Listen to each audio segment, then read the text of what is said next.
Hi everybody, it's Honest John again. Now, after the shooting at Charlie Hebdo magazine, there were huge demonstrations defending free speech.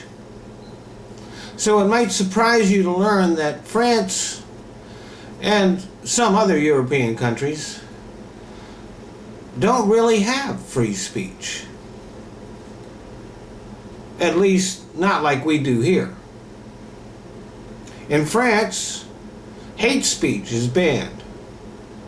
So if someone unleashes a diatribe against Jews or blacks or even Muslims, they are breaking the law. They can be arrested. In fact, Charlie Hebdo was charged with hate speech and successfully defended itself in court. Here in the USA, even the most vile speech is constitutionally protected. And sometimes we're subjected to some really distasteful and stupid diatribes.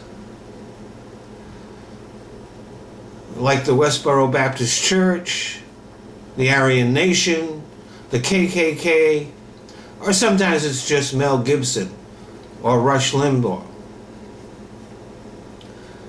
And sometimes we might have second thoughts about allowing this kind of stuff, but our nation is stronger for it. Besides, where do you draw the line? Many supporters of Israel consider any criticism of that nation to be anti-Semitic hate speech. Bill Maher has drawn heavy criticism for things he has said about Islam, which I think were perfectly legitimate.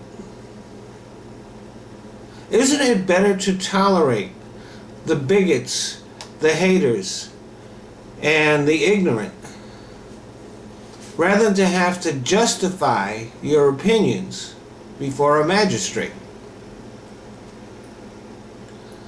Which leads me back to France, where a man from Cameroon called Dieudonné Mabala bills himself as a satirist and a comedian. Now, I haven't seen his act, and it wouldn't do me any good if I did because it's in French. So I wouldn't be able to tell you whether it was satire or whether it was funny.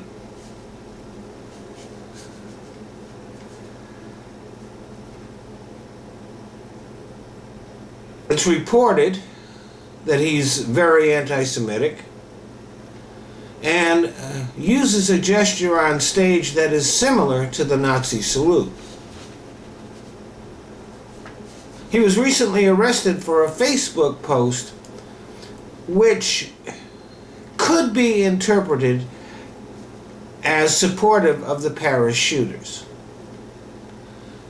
So it's ironic that he was arrested while the French were demonstrating for free speech. Now, it's true that free speech is not absolute.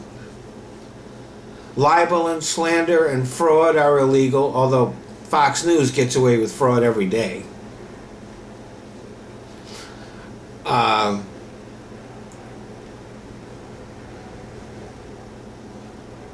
Incitements to violence, conspiracy to commit crimes, recruiting of terrorists. These are not protected speech.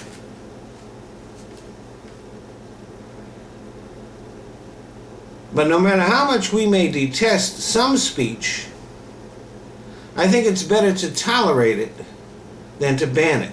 Let's face it, just because you can't say something doesn't mean that you're not thinking it. One advantage of free speech is that it gives you a better idea who to keep an eye on. You might want to close a mosque with a radical imam, but it's probably a better idea to watch him and his followers closely. I don't think we do a good enough job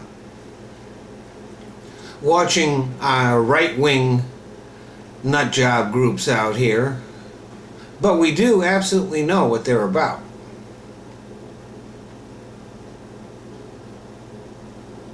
So I guess some people might think that I'm out of line criticizing France so soon after the Charlie Hebdo shootings. But it seems to me that if you're for free speech, you're for free speech. And if you're for free speech for Charlie Hebdo, you should be for Diodon's free speech too. Thanks for listening.